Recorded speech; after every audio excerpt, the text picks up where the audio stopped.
Just another sunny day. Hey guys, welcome back to Yellow Shoelaces.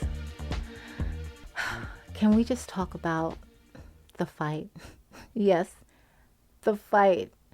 Iron Mike Tyson and Jake Paul.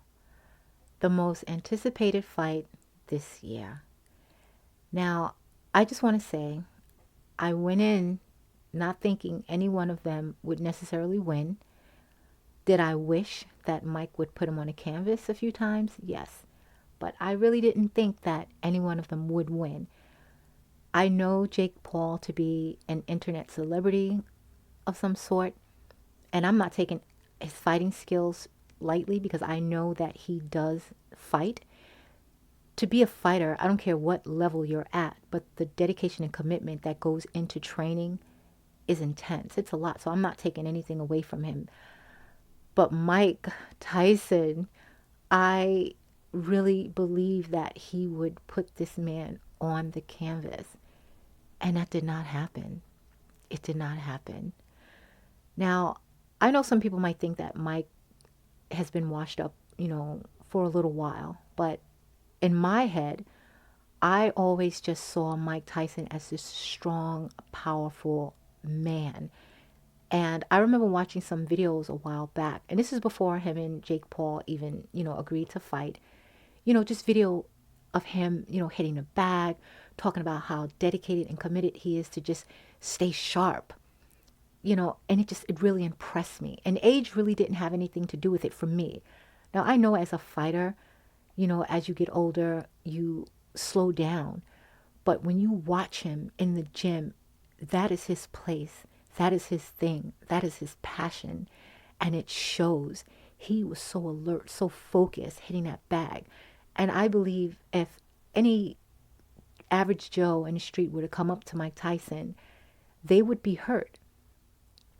But watching him last night, I really feel now that if he chose to fight again, any person who had some training, and I'm not saying professional, I'm going for belt training, but training for like maybe a year or so in the ring at a professional boxing studio would probably be able to stand their own against Mike Tyson today.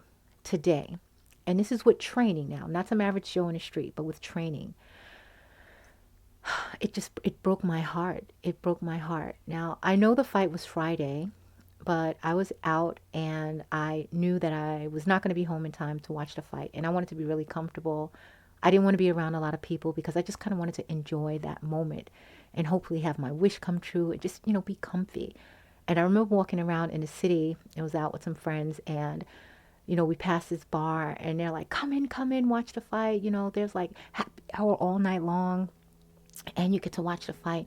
And I'm like, happy hour all night long and the fight. And then I thought better of it. I'm like, no, I don't want to because, you're chatting and you're interacting and drinking and I felt like I wouldn't be fully engaged in the fight. And I really wanted to be fully engaged. So I didn't do it. And I managed to stay away from everyone for that night.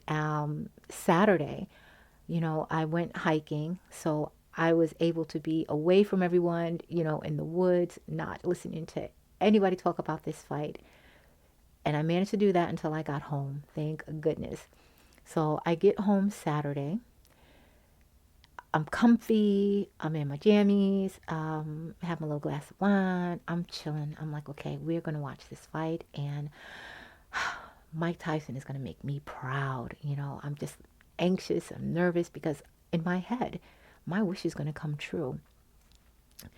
The first thing that ruined it for me was watching, when they're showing you clips of them in the dressing room, they're getting ready, to entertain. It was a lot of hype, with this fight. And again, I know Mike has had fights before this, little fights, Roy Jones Jr., someone else, I can't remember. I know that happened. And I know, he's not as fast as he used to be, but he's still fast and powerful. So I'm like, yeah, this is going to happen. So they're in the locker room. Most people they're showing sparring with their trainer, taping up their hands, maybe doing a little prayer. But, Mike's like, yeah, I'm going to do this, and then the camera pans to his bare bottom. Why? Just why? Now, I'm just saying, I've never seen that happen before in a locker room when guys are getting ready to fight. And I've seen enough fights, you know, to have, to be comfortable saying that I've never seen that. I don't know. Maybe it's just me, but I've never seen it. And I thought it was a little disrespectful because they could have edited that out. Like, why wouldn't you edit that part? Like, why are we watching his bare bottom? I know he's wearing a cup and I get it, but I just felt like that was so disrespectful. So for me, that was just kind of like Mike and his just like, I'm comfortable element and I'm kind of going out here for the money. So that part just kind of was like, fudge, fudge. I think you guys know what I wanted to say, but fudge. And then, you know, him coming out to the ring, doing the walk towards the ring, he stumbles. And I know people stumble. I mean, hell, I tripped downstairs. I tripped upstairs. But for an average person like me, it's understandable. But when he did that little trip, I'm like, oh God, this is it. This is it. I don't know if this is going to go the full 8 rounds. I don't know if it's going to go the full 8 rounds. But it did. It did. I will tell you this. I am so thankful that they changed, the ounces of the gloves. I'm glad that happened. And I'm glad that they made it, 2-minute rounds.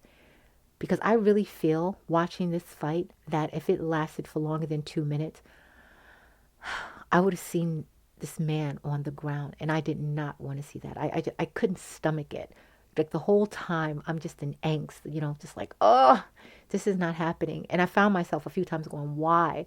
Why is he doing this? And I know he said that he wanted to prove something to himself, which, again, this is his thing. He's been doing it for years. He's good at it. It's his passion. And maybe he just wanted to see one more time if he can take this young man and put him down and just say, I told you. Maybe he wanted that.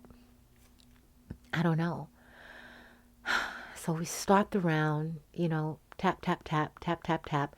They were both staring clear of each other.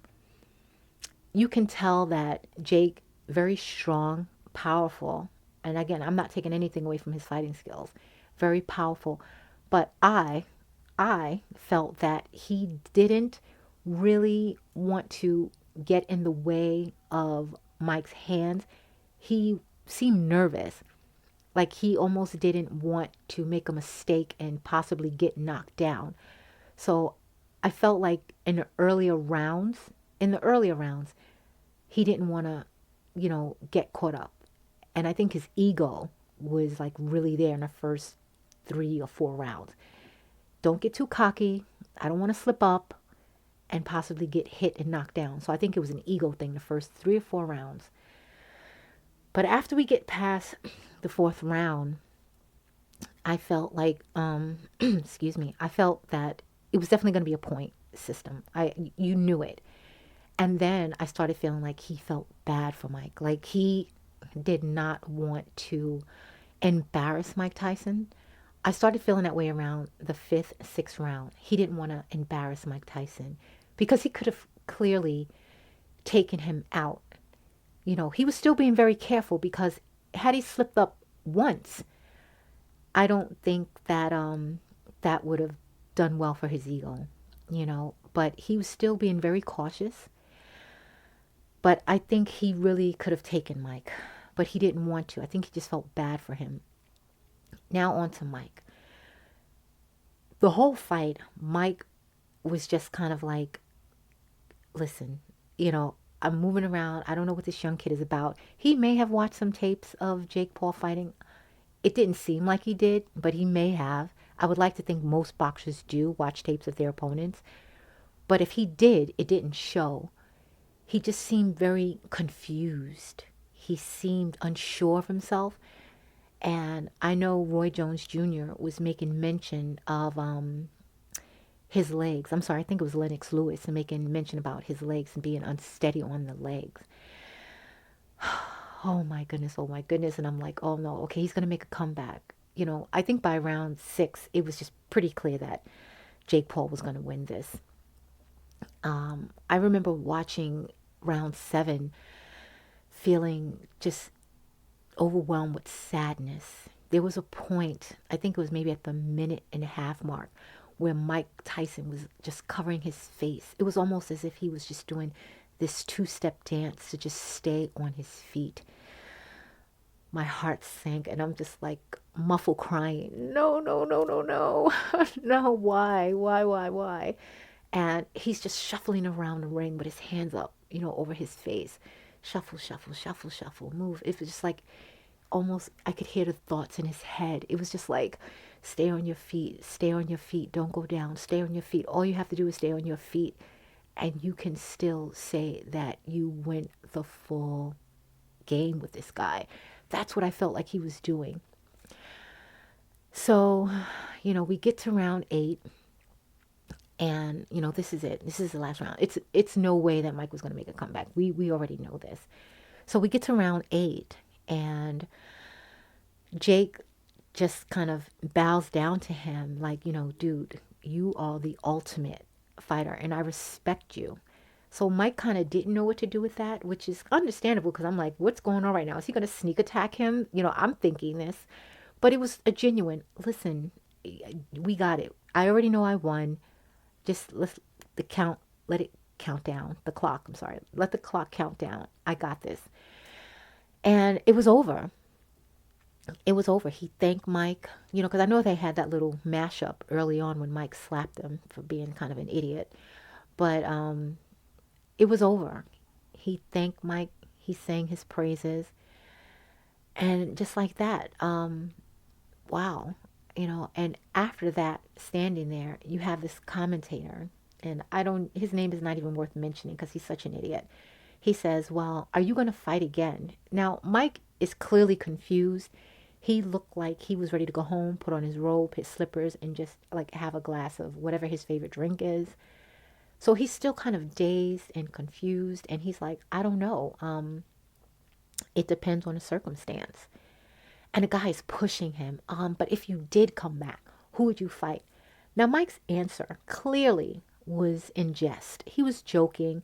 He wasn't all there. He was confused. He seemed dazed.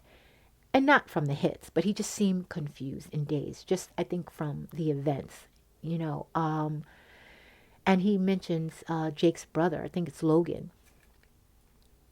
And he says, maybe his brother. And then Jake's brother says, Mike, I will effing kill you. I thought that was so low class. Because why would you even have to say something like that? Whether true or not, your brother just finished saying what an amazing, talented, boxer, a legend even that Mike Tyson is. Why would you have to say something so disgusting like that? It was so off-putting. I was over it. Oh my goodness. I'm still just kind of like, oh man, I can't believe that happened. And Mike kind of like, laughed it off, kind of, sort of, because he still looked confused. So I don't even think he just realized what was said. But for the commentator to even push it like that, like you clearly, I think everyone's seen that Mike was not really in it, and as he's walking, away, he looked aged. He looked like he's seen a lot of things, which he has, because as a fighter, it takes a toll on your body. Getting hit in the head, in the body, it takes a toll on you. But it showed on him that night. It showed, and it was just very sad. And I would hope that this is actually his last fight ever. I want him to remain Iron Mike Tyson in my head. I want this to be the image that I remember him. I can't imagine watching this man who we know is not all there. He's almost seemed like he had like some cognitive issues too, which could be true. I mean, getting in the head that many times. I mean, anybody who gets hit in the head, clearly, it's some damage likely to happen. But as a boxer, even more so. I mean, it's like repeatedly being hit in the head, like multiple rounds, more than, 20 years this man has been fighting. But it was pretty sad, pretty depressing, and I felt awful after. I don't think I would even watch another fight with Mike Tyson if he chose to come back into the ring. I definitely don't think that I would even watch it. Even if it's free, I wouldn't watch him. I wouldn't even want to see him go through that torture. He needs to just right now just relax and chill. And I know it's his passion. And sometimes when you do things that you love and you're good at, you always want to, one more time see how you would fare. But this is not it, It's not it for Mike Tyson. He should just really relax and just enjoy, his life now. I think that's where he is, and that's where he should stay. My goodness, wow. It was very traumatizing to watch that. And I just keep thinking, why? And it couldn't have been for money. I don't think Mike Tyson is hurting for money. I know he had some financial setbacks, some many years ago, but I don't think today that he's hurting for money. But man, and he did say that he wanted to challenge himself, but yikes. I think this is it. This should be it. So that is my take on the Iron Mike Tyson and Jake Paul fight. So I don't know what you guys think. And I'm sure it's probably online with what I'm thinking, other than him already being washed up. I think he should have stayed retired. I wouldn't say that I believe he was washed up. I don't think that at all. So, yeah, maybe he can, get into some type of boxing gym where he's, maybe training someone, talking him through some stuff, on the sidelines, and just kind of let, that be his life, but still have boxing included in it. Maybe that's something that he would look into doing. But congratulations, sort of kind of Mike Tyson. You challenge yourself. That's what you wanted to do, and you did it. But let's stay home in pajamas, nice slippers, and a drink of choice. So, guys, that is my review on that fight. A little disappointing. I don't even know what else to say. So I'm going to leave this conversation right here. I want you guys to remember to always stay intrigued. And until next time, bye.